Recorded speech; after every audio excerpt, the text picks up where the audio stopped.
জয় গুরু পরম দয়ালের শ্রীচরণে আমার প্রণাম। পরমারাধ্যা জগৎজননী শ্রী শ্রী বড়মা শ্রীচরণে আমার প্রণাম। পরম পূজ্য পাদ শ্রী শ্রী পর্দার শ্রীচরণে আমার প্রণাম। পরম পূজ্য পাদ শ্রী শ্রী আচার্যদেবের শ্রীচরণে আমার প্রণাম। আপনাদের আন্তরিক আনন্দিত জয় গুরু। ঠাকুরকে নিয়ে সেই ভোরবেলা থেকে রাত্রে শুতে যাওয়া পর্যন্ত আমরা যেন প্রত্যেকে যেন ঠাকুরকে নিয়ে চলতে পারি। কিন্তু এই যে সংসার, এই যে হাটে আমরা এসেছি, এই হাটে বেচা কেনা সারাদিন আমরা করে যাই, কিন্তু তার কথা ভাববার, তার কথা বলার আমাদের বিন্দুমাত্র সময় হয়ে ওঠে না। নানান রকম প্রশ্ন, যে এটা করছি সেটা করছি, কখন ঠাকুরের কথা বলবো বা কখন ঠাকুরকে ভাববো, সময় আর হয়ে আমার হচ্ছে না। জীবনে কখনোই কিন্তু আমাদের যদি এই অজুহাত থাকে, তাহলে কিন্তু ঠাকুরকে ভাবার সময় আমাদের কখনোই হবে না। আমরা এক একটা সময়ে এক এক রকম বাহানা দিয়ে থাকি। পড়াশোনার সময়, এখন পড়াশোনার সময় ঠাকুরকে ভাবা বা ইষ্টভীতি করা, ঠাকুরকে নিয়ে চলা হচ্ছে না। তারপর চাকরি বাকরি পেয়ে গেলাম, কখন করব, সকালে উঠেই দৌড়ে যেতে হচ্ছে, বাড়ি ফিরছি ক্লান্ত।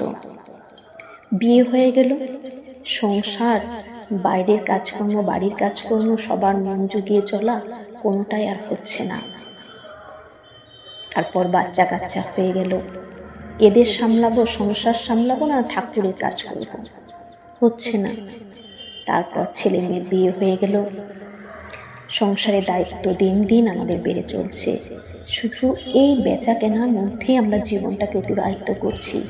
একটা সময় সব যখন আমার জীবন থেকে চলে গেল, একা হয়ে গেলাম, তখন নিজের আমরা প্রশ্ন করে থাকি, কি পেলাম জীবনে?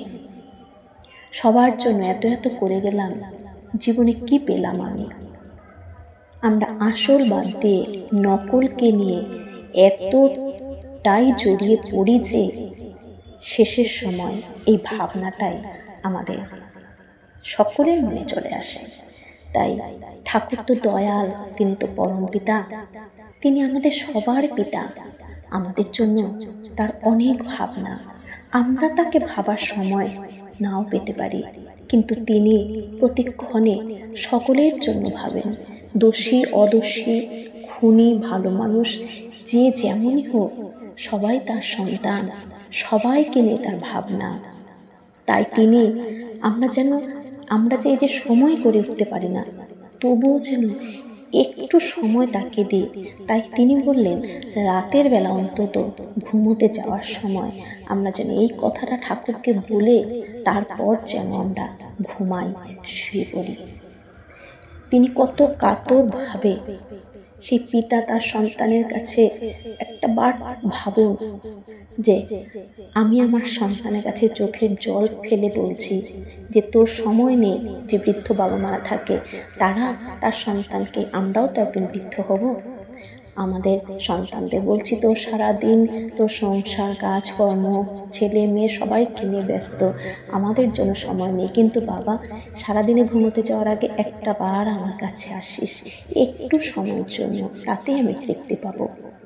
ঠিক ঠাকুরও আমাদের সেইভাবেই বললেন যে ঘুমোতে যাওয়ার আগে কিছুই যদি সারাদিন তোমরা করতে না পারো, ঘুমোতে যাওয়ার আগে অন্তত 10টা বার ঠাকুর ঠাকুর ঠাকুর ঠাকুর ঠাকুর, এই ঠাকুর ঠাকুর 10টা বার যেন বলে আমরা বিছানায় যাই, ঘুমাই। ঠাকুর এতেই আমাদের মঙ্গল করবেন। ওই যে ঠাকুর ঠাকুর করছি, এতেই আমাদের মঙ্গল। এই কথাটা অন্তত সবাই বলবেন। সবার মঙ্গল প্রার্থনা করি দয়ালের শ্রীচরণে।